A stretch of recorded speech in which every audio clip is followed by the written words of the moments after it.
रहे थे। मैंने कहा, ऐसे आदमी से बहस बेकार है, बस खुद की बेइज्जती होती है। कुछ दिन बाद खेत आखिरकार सूख गया। जो धान का खेत था अब कीचड़ भरा मैदान बन गया था। फिर एक ट्रक रुका जिसमें बीज या खाद नहीं बल्कि पोपलर के पौधों की गड्डियां थीं। कुछ पौधे पतले थे तो कुछ मेरी बांह जितने मोटे।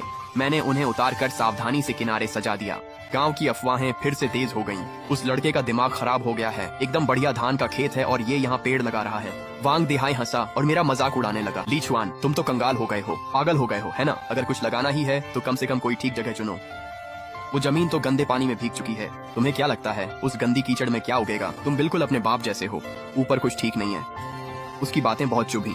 मेरा फावड़ा बीच में ही रुक गया, सीना कस गया, लेकिन मैंने सिर झुकाए रखा और कुछ नहीं कहा।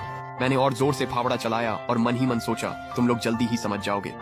मैं जो बो रहा हूँ वो सिर्फ पेड़ नहीं है, ये तुम्हारी सच्चाई से सामना है। पहली बसंती बारिश आई और सूखी फटी जमीन को भिगो दिया। मैंने जो भी पोपलर के पौधे लगाए थे उन सब में छोटी छोटी हरी कोंपलें निकलने लगी। वो हरे हरे छोटे छोटे धब्बे मुरझाई मरी हुई मिट्टी पर बहुत अलग से दिख रहे थे। उस दिन से यह पोपलर का बाग मेरा पूरा संसार बन गया। हर सुबह सूरज निकलने से पहले ही मैं वहाँ पहुँच जाता, उनकी देखभाल करता। जिस भी पौधे में कोंपल निकली होती उसे पानी देता, खाद डालता और जड़ों के पास की सारी घास उखाड़ देता। कभी कभी मैं किसी तने पर हाथ रखकर उनसे ऐसे बातें करता जैसे वे मेरे साथी हों। मुझे उनकी जल्दी बढ़ने की जरूरत थी। जितनी जल्दी वे बढ़ते मैं अपने मकसद के उतना ही करीब पहुंचता।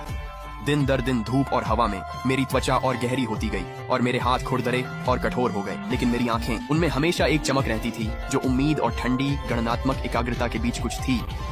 गांव में मेरे बारे में बातें बदल गईं। वो पागल है से वो जुनूनी है तक। कोई समझ नहीं पा रहा था कि एक किसान अपनी फसलें छोड़कर पेड़ों के झुंड के पीछे क्यों भाग रहा है। बूढ़े चेन कई बार मिलने आए, हर बार वही सिलसिला, गहरी सांस। फिर कहते, अपने चाचा की बात सुनो, जब तक मौका है इन पेड़ों को उखाड़ दो। मैं बस मुस्कुरा देता और सिर हिला देता।